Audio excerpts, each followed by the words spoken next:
A very warm welcome to each and every one of you present out here. I want to check whether I'm live and are you able to hear me? Just give me one moment before we get started. All right, perfect. All right, so what we're going to do is we are going to have a 30-minute session on the case studies. I encourage each and every one of you to be extremely participative. If there's any questions that you have, please do leave it on the chat window so that we can make it as an interactive session. All right, so we are about to begin. So let's get started. So what is the agenda? Welcome viewers, welcome everybody. So my whole point is this, guys, so make it as interactive as possible. What we'll be learning today and for the next 20 days is we will take up case studies which is going to help you with your interviews, help you in your career, help you in your education. It could be anywhere. So these are the live case studies that some of them would have experienced. There are some case studies that I would have experienced myself. So those are the ones that we are going to take up, and it's going to be really interesting, really exciting, really difficult ones, and we'll see what is the right way in order to manage difficult situations, in order to manage different situations also, right? So that is what we're going to do in this next 30 minutes, and this is going to happen every day, every single day, starting today, which is the 1st, till the 20th, from 8:30 to 9 o'clock. So please be logged in and be live so that we can make it more interactive. All right, well guys, my name is Nitin Prabhakar. So why am I doing this session? I come with a combination of two backgrounds. Basically, I've done my MBA in the year 2003, and thereafter I worked in the corporate world. So from a corporate experience, I will share all the knowledge that I've had through these case studies. And number two is I was a HR professional, so I was heading human resources in multiple organizations, and thereby I'll try and bring in a lot of my experience that I've had in my past as a HR professional, and share those knowledge with you as to how would HR take decisions on policies, procedures, and that is something that we are going to do today in our case study. And this case study is a live example where I was a part of this case study. So, well, of course, we are going to take the most common case studies that is all available on the net. While we are going to do that, we will also take up case studies that are live, which is going to be helping us understand how do we manage situations, right? So with that, let's get started. That's a brief introduction about me, and today's topic is business versus integrity. Okay, business versus integrity. So what is important? Is business more important or is integrity more important? If you had to take a decision on one of this, what would you take? Which is more important for you? Is my question. I hope you got your answers right. If you're in a dilemma, if you don't know this or that, I'm going to throw in this case study for you, and let's see what is your answer going to be for the 7 questions that's down below. First, let's get started with the question. This is a real-time case study. This happened to me in the year 2010 roughly, which is around 10 years back. I was working in this particular organization, and there, let's assume that you were heading the company, right? Now let's assume that you were heading the company, so that you are putting yourself into the shoes of this particular situation. Now there is a sexual harassment complaint against a male manager by a female subordinate. Okay, the investigation is conducted and the manager is found guilty. The manager is found guilty after the investigation. There's a thorough investigation that's happened. The investigation people who have they flew down from Noida to Chennai, and they conducted the investigation, and they have met the people who had complained. They have met people who are witnesses, and based on all the evidence, it's proven that the manager is guilty, and thereby he has been issued termination letter. So what happened is, I was working in Bangalore, so my chief operating officer and we drove down to Chennai, and we issued the termination letter to this individual. And this particular manager, he manages a 40-member live calling team, which basically means to say that when you call up the call centers, there are people who are answering the calls on the other side. That is live calling. And imagine if you're calling and the phone doesn't get answered, you would get annoyed by the customer service. Okay. Similarly, here there is a client who has given business to this company of where I was working, where there were 40 employees who were working and taking live calls. The same program was also managed in different cities with different managers. That is the situation. When he got terminated, the entire 40-member team went on a strike, creating a lot of noise. Now, one thing that you need to understand is this particular manager had the local clout. He was a local goon, right? So thereby people were scared, and some people really followed him because he had the influential skills.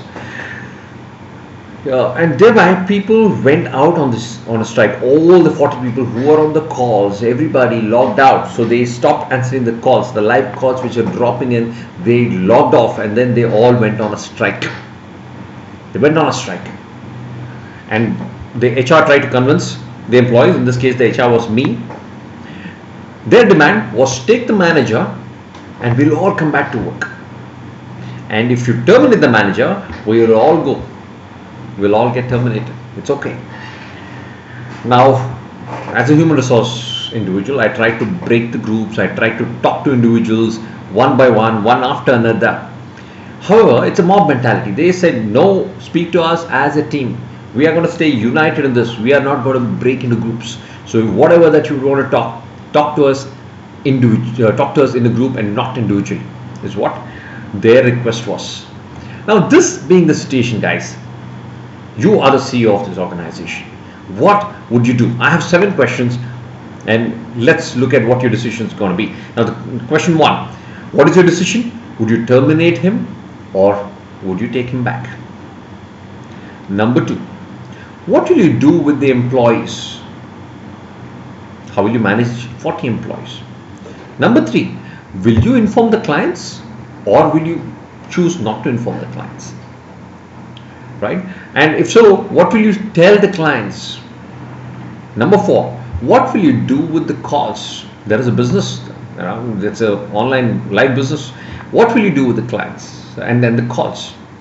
5th one, now there's a strike that is happening. Would you inform the cops? 6, because there's a lot of nuisance around, would you involve the media? Number 7, who are the people that you would keep communicating, whom you would keep abreast about the situation, on the progress? Who are the people who come to your mind if you were running this particular organization, if you are the owner of the company? All right. But the last question, I would want you to take this answer from the HR person. Let's assume that you put yourself into the shoes of the HR person. Who are the people that you would want to involve while the situation is happening? Who would you communicate? Who are the people that you would keep on interacting with, you being in HR? Now, these are the 7 questions. I'm going to give you a minute to think through, get answers to all of it, get clarity of thought on all of it. Maybe a minute or 2 is what I'm going to wait. And for all the viewers who are watching this on a recorded version, you might want to pause this, get your answers, and then we'll go crack those answers for each one of the 7 questions. All right. I'm going to pause this for a couple of minutes. Think through. Choose your answers.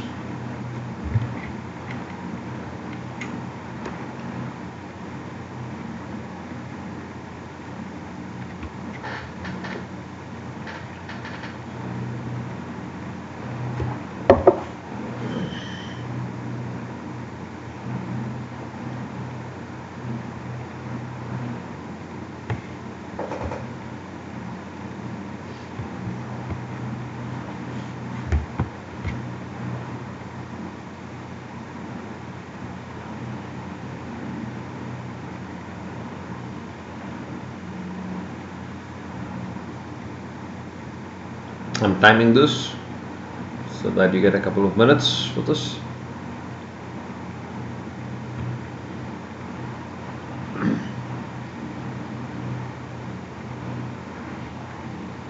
We have one last minute for you to think through, get your answers.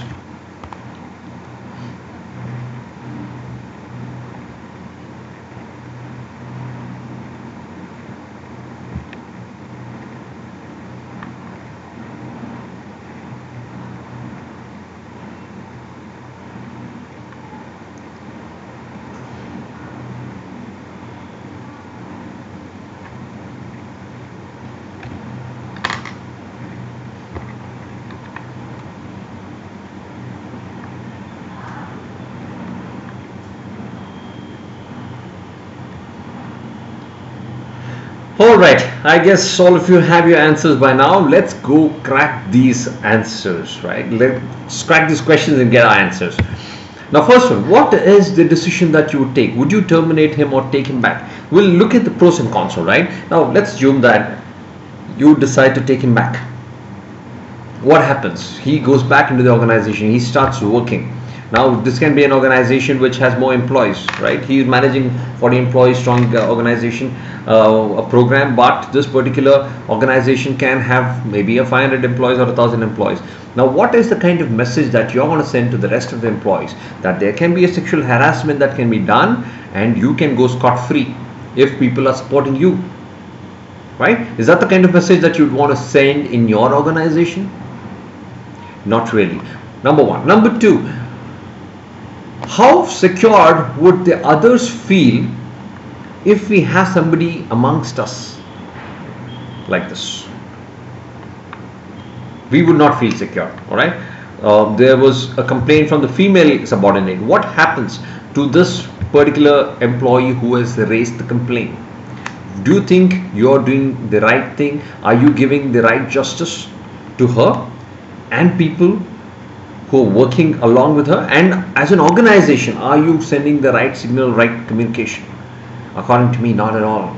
So what's happening from a brand standpoint? What's happening from a communication standpoint? As an organization, you'll be doing completely wrong by taking him back. So the first thought around this is you would be terminating that individual. There's no two ways about it. But that decision has to be clear. Number one is your outcome. You got to be very clear about your deliverables, about your outcome. Is this a black or a white? So you got to be very, very sure about it. And in this particular situation, you got to be very clear that this person is going to get terminated the moment you're very clear about this. The rest of the answers, you are going to try and tweak and see what best can be done. Now, there are few people, when I throw this case studies to some of my participants, normally they say that, well, I'm going to take him back and then put him to a different site, put him into a different department, different location. Now, please understand, these kind of news don't keep quiet. When we hire individuals, we say salaries are confidential, don't discuss. But the first thing that gets discussed is something that's confidential. Now, this is confidential. While 40 people have gone on a strike, there's everybody knowing that there's a harassment case against this individual and he's got terminated. Do you think those information can be kept under the covers, under the carpets? Not really. People will get to know about it, right? Number one, we take him and put him in a different location, different department. Do you think they will be comfortable? If there was supposed to be a manager like this sitting next to you, would you be comfortable at all? Not really. So that would not be the right decision. So you are clear that this individual needs to get terminated. That is your point one. Moving on.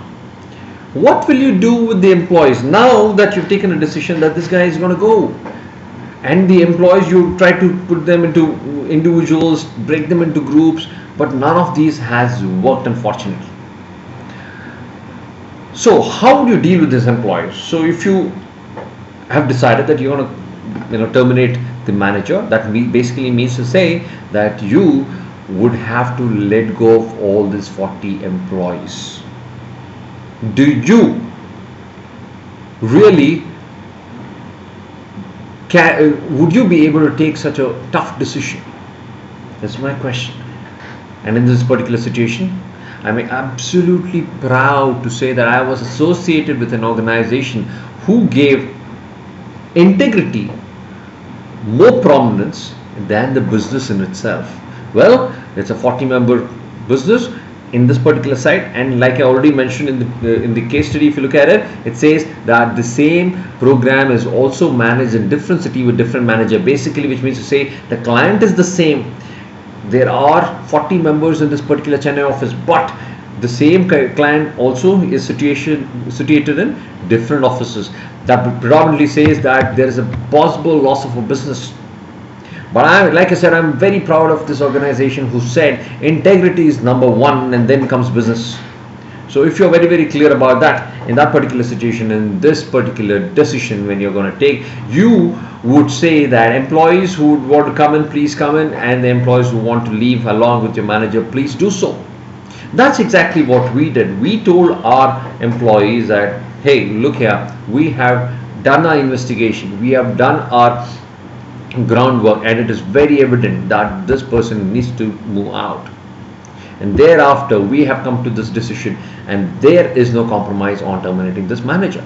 And we are letting all of you to decide if you would want to move into the organization. This is the last chance that you have. If you're coming back tomorrow and requesting us, we will not let you in. So please take a call now.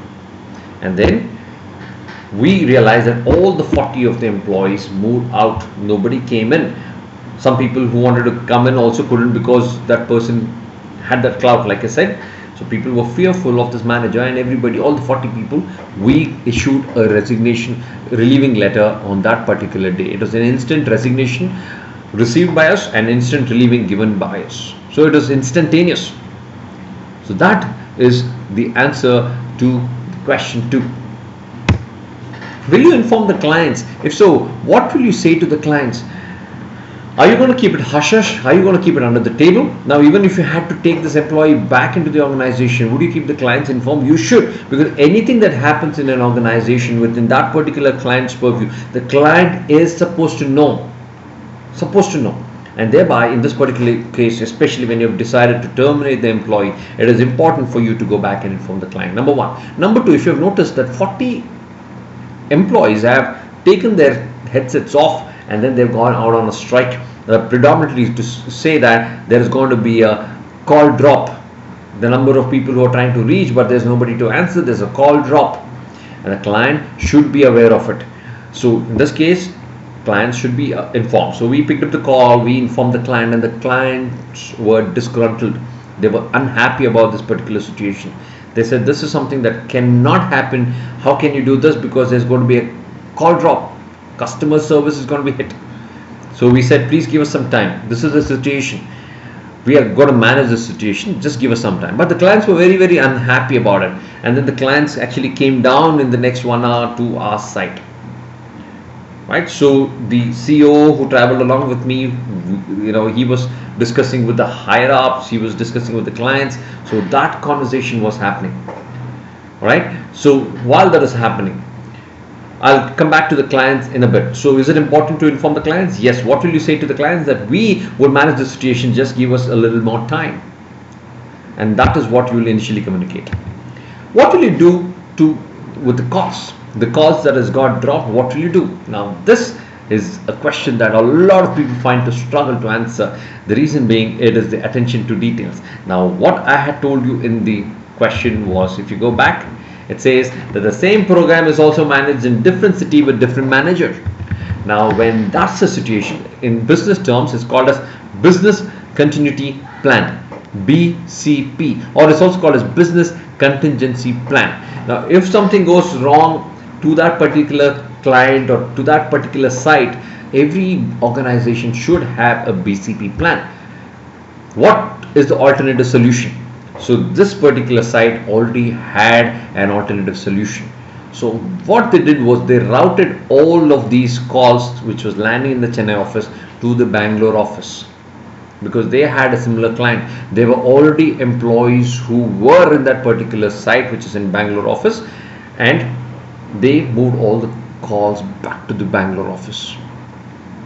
Isn't that a good thing to do? Isn't that a brilliant thing to do? That is called a BCP. So you should always have a backup to every situation that you are in. Whatever that you're doing, you need to have a plan B. Do you have the plan B is the question. All right. So what will you do with the calls? You are going to move the call. So what we basically did here was We moved the calls to Bangalore office. We called all the employees in Bangalore, roughly around 40 employees were there. We told them that this is the situation, guys. I hope we have made the right decision, and everybody stood by. Yes, this is the right decision. We would want your help, in case if you have applied for any leaves, and if you can cancel those leaves, that would be a great help to the organization.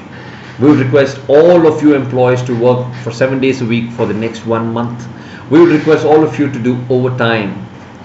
And employees came together. They said, not a problem. This is a difficult situation that an organization is facing, and we will stand by it. And it was a very, very nice, touchy, beautiful moment for us, because all employees were standing together during this turmoil, during this tough time.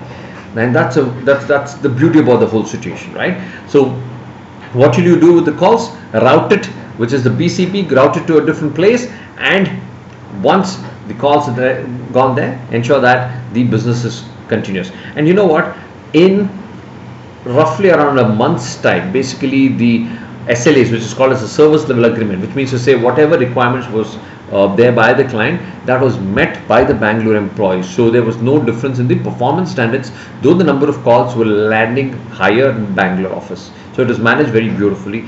By then there was a hiring process that happened in the Chennai office. People were hired, people were recruited, and they got trained, and then they were put back into the business in the Chennai office, and then the calls got routed back into the Chennai office, and business was as usual. So that is how a disaster can be managed. This is a disaster recovery plan. This is a business continuity plan, right? So which is how we manage this particular situation. Isn't this interesting, right? This is a live situation, and this is super interesting, right? Will you call the cops? Are you supposed to inform the cops at all? Because there's strike, there are 40 people who are shouting slogans, they are creating ruckus, they are a nuisance. Now please remember, when there's a mob, there's something called as a mob mentality. They can get really violent, they can get really aggressive, they can probably get physical too. They were very agitated, and if something had gone wrong, it could have gone into violence. Now we didn't want any untoward incidents to happen, and thereby we called the local cops, and the local cops came there, and they were the ones who were mediating the whole conversation.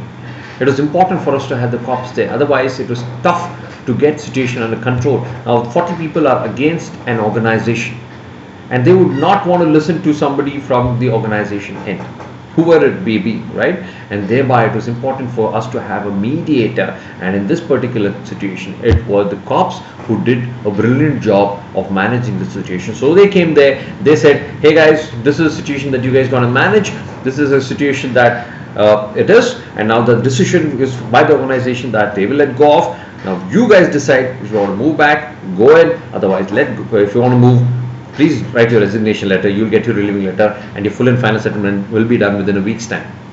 Now that was a very affirmative statement that got done by the cops. And everybody dispersed within an hour's time, because that whole formality of resignation, relieving, all those things happened. Within an hour's time, everybody was dispersed. So it was a scene that got created it started at 11 o'clock in the morning, which got over by around 4 o'clock in the evening, 5 o'clock in the evening. So was informing the cops important? It was vital. It was absolutely important, right? Next, will you call the media? My recommendation is, do not call the media. We did not call the media because it can throw the company into a bad light. What if the news is not really told in the right manner? And normally this can be construed as negative news, and the organization basically would have a lot of brand value, especially this was an MNC, and people would know about this particular organization. I'm not taking out the name of the organization because it is a very reputed organization, and the moment it is in the news, what happens to the stock market, what happens to the reputation, what happens to the people who are working there, the image of me working in that particular organization, all of these are at stake, and thereby we ideally should not have the media involved. We should try and avoid in any circumstance to avoid the organization getting into bad limelight. Now please remember that in an organization there will be media representatives. When a media comes to a conversation with an organization, nobody can have the dialogue There are only the selected few who can have a direct interaction with the media with regards to the organization. Now if you're one of them, then in case if media approaches you with the approval, then you can have the conversation. Otherwise, as employees, an organization would have a clear mandate that we cannot interact with the media, and we cannot disclose anything about the organization at any given circumstances, right? So thereby, can we call the media? Not really. The seventh one, who are the people that you would keep communicating on the progress of the situation? Now, this is the question that I said, put yourself in the shoes of the HR. Now, you're not the owner of the organization, you're the HR, and as an HR, who are the people that you'll be communicating on a regular basis? The decision-making people, which is basically the HR head, your super boss, your boss's boss, or who are relevant with regards to HR. Number two, the CEO of the organization would definitely be in touch with you because they would want to know what's happening. Number three, the clients have to be informed. So you got to be in regular touch with the clients. Now we went back to the clients and told them, hey, we have made this BCP, which is we have moved back all the costs to the Bangalore office, and don't worry about it, things will be back into normalcy. And in fact, the clients who were disgruntled in the beginning later on came back and applauded us for managing the situation so well, right? So it was a matter of a couple of hours where there was a lag. By then the decision was taken to move the cost. Now, so it is important for us to keep the clients abreast about the situation. So if you're looking at it, each one of the stakeholders are being informed, right? So that communication is extremely important while we are managing such situation. We need to ensure that all the stakeholders are kept in the loop. The technology team had to be in the loop because they were supposed to move the calls. The administrative departments were supposed to be in the loop because the number of employees in Bangalore had to increase, and thereby the number of systems were supposed to increase. The workspace had to increase. So all of these departments were supposed to be kept in the loop, and the planning.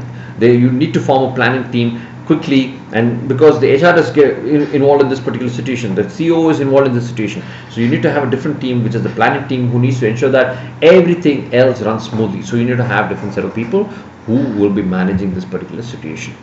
So from this particular thing, there are top two learnings, and according to me there could be a third one as well. All right, the number one learning is integrity is the number one business etiquette. There is no compromise on integrity. Integrity has to be the number one. Like they say, there is no gray shades in integrity. It's either a black or a white.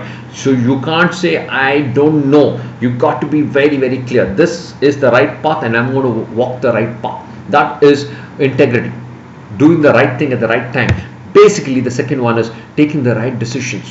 When you know that you're going to follow the path of integrity, you will have to take the right decisions. And even though some decisions seem tough, some decisions, the outcome can be tough. The outcomes can mean that you need to manage a lot more difficult instances, but it's absolutely okay. But it's important for you to take the right path. Now, what is the third learning, which is the bonus? The third learning which I would want to share with you is, for anything that you do, have a BCP. Now all of you have learned the meaning of BCP, which is business continuity plan or business contingency plan. So anything that you do, for instance, anything that's important, a project would always have a backup plan, a plan B, just so that your project keeps going smoothly. Right? It should be like a wheel that's greased that needs to keep moving on. So BCP, that's one of the learnings that we had today. And these are the other two learnings, which is integrity is the most important thing that we need to have at the back of our hands at all given point of time. Thirdly, when we are very clear, very sure about what we are doing, we should not be hesitant to take tough decisions. We should take the decision which is right, even though it is tough. We should not be hesitating, right? These are a few things that we have learned. Now, where is this going to come in handy for all of you? Please remember, some situations, case studies are going to be a lesson for our life. You may face a situation like this in the past, or probably face something which is similar. Now, you know what are all the things that needs to be done in such situations. Number one. Number two, in an interview or in your MBA sessions or in your work experience, you might come across such situations, so you know how to manage such situations, right? So these are the ways that it's going to help you. It's going to develop your decision making skills, your ability to manage people. That is where this is going to help you. With that, we come to the end of the session. We have spoken about a case study of integrity versus business, and I'm somebody who will vouch for integrity. Well, there are people who are having different thoughts. I always talk from my point of view, and my point of view is very, very clear that integrity is always the number one thing, and then comes business, because the moment people start trusting you, only then will they choose to work with you, choose to do business with you. It's not the other way around. You have a business, if I don't trust you, I do not invest in you, I do not work with you, and thereby integrity is the number one aim of a business. That's the number one business etiquette that one needs to have. I'm going to wait for the next 15 seconds if there's any questions from your side, guys.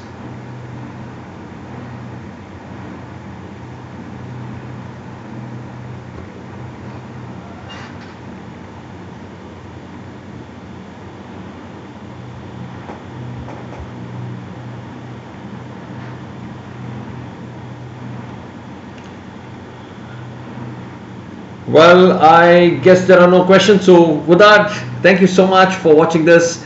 Please do leave a comment and let me know how did you like this. Was it helpful for you? If there's any particular case studies that you'd want to know in the near future, do let me know so that we can bring on those case studies.